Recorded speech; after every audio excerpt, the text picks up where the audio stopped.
Hey yo, this is Koi. Today I have the Aful Cantor. This is a 14 balanced armature driver IEM that costs about $800 by Aful. This is what the box looks like.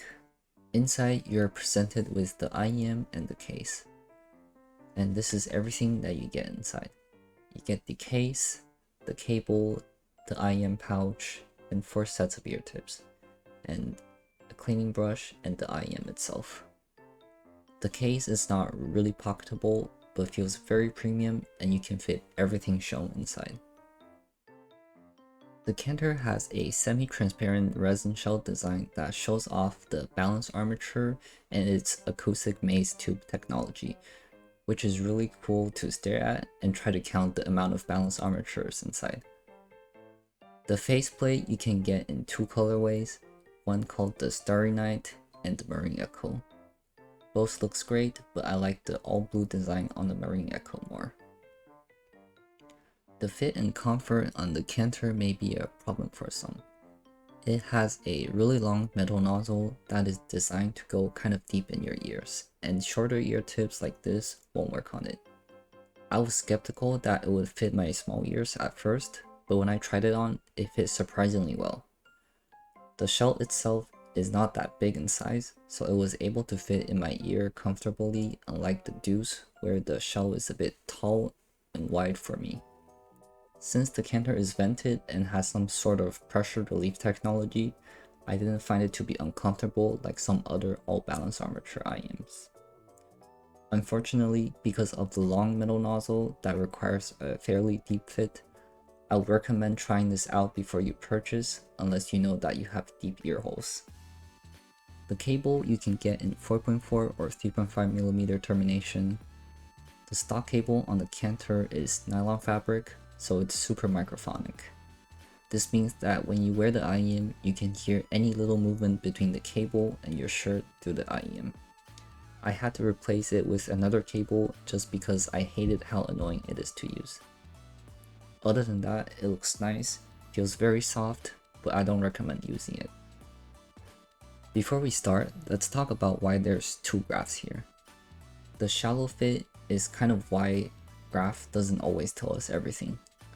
The Cantor with the extended metal nozzle means you have to insert it deep in the mic to measure correctly, different from how we usually measure IEMs. Having confirmed with a couple other people, we have all concluded the Cantor with the deep fit is how we actually hear the Cantor. It doesn't have this weird peak in the treble that the shallow fit measurement may suggest.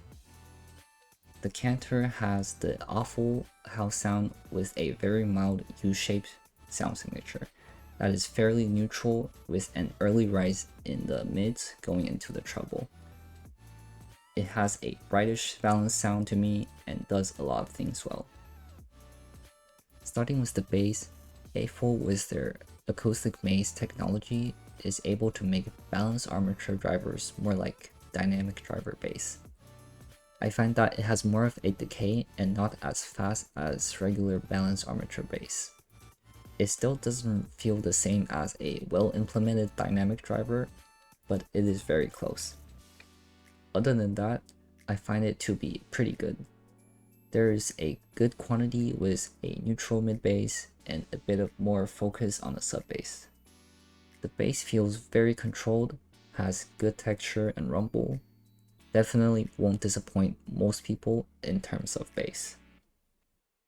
The mid on the Cantor is on the neutral side and is very good for female vocals, but not the best for male vocals. The slight dip here around 300Hz, in contrast with the rest of frequency response, makes male vocals sound a bit thin and just doesn't really feel rich and full on the lower octaves. Similarly, this can impact instruments that lives on the lower octaves like cello, making it sound a bit soft. Female vocals on the other hand is not really forward but feels very natural. It has really good harmonics with this upward slope on the upper mids all the way to the treble, making female vocals sound heavenly. This, along with the details on the Cantor, allows you to hear every bit in the vocal to the point where you can hear the vocalist move their mouth. So if you have a female vocal focused library like me, the Cantor may be really nice for you. Before we get into the treble, I want to mention that ear tips matter a lot here. Depending on the tips, it will change how you hear the treble. Like I mentioned earlier, short ear tips will not work, and you need something that is a bit longer, like the Soft Ears Ultra Clears or the Xduoo SNS, so the metal nozzle doesn't protrude the ear tip. I tested all the stock tips, and here's how it sounds to me from the least treble to most. Starting with the foam, black, white, and gray. The black ear tips to me sound the most natural without being too bright or edgy like the white or gray. And the foam thins out the treble a lot. Moving on to the treble, as I mentioned, all my testing were done on the black ear tips, which sounded the most natural to me. The treble on the Cantor is a little controversial, with some people saying that it is a bit too bright and others saying that it is just right. Personally, I think it is just right, but I do agree that this is almost the borderline of what I will listen to for treble. Other than that, the treble on the Cantor is very smooth and has one of the best treble extension I have heard in an IEM. And to do this without EST drivers is really impressive. As someone who grew up playing in an orchestra, I can really appreciate when an IEM does treble well for violins, and the Cantor does it extremely well, to the point where I don't think I will ever get bored of listening to orchestral pieces on it. Getting to the technicalities and gaming on the Cantor, it is no surprise that the Cantor has one of the best technicalities I have ever heard in an IEM. It has top-of-the-line resolution, imaging, and one of the widest soundstage I have tried in an IEM. If you really listen to it, you can hear every micro details and nuances in the music. Paired with the brightish sound signature, the Cantor works really well for gaming, and has been what I use to game for the past couple months. It does an excellent job of separating everything that goes on in Apex Legends, while giving me micro details that I need to hear footsteps and sound cues around me. Therefore, the Cantor gets 3 controller for my gaming recommendation. Moving on to comparisons, let's first take a look at Aful's cheaper option, the Performer 7. If you look at the graph, you can see that they have a lot of similarities. The P7 to me has a bit more bass and lower mids, making male vocal better in comparison. Female vocal feel a bit more recessed compared to the Cantor, and there are some oddities in the trebles for me. So to me, they kind of have things swapped for what they do well, but if you want to try Aful's house sound for much cheaper, the P7 or maybe even the Performer 5 is a good choice. Now let's see if the Cantor stacks up to something more expensive that's also all balanced armature, like the 64 Audio U12T. The U12T has 64 Audio's Apex modules, so you can switch out the modules depending on how much bass you want. However, I do think that the Cantor does the bass better in terms of quality with its acoustic maze technology.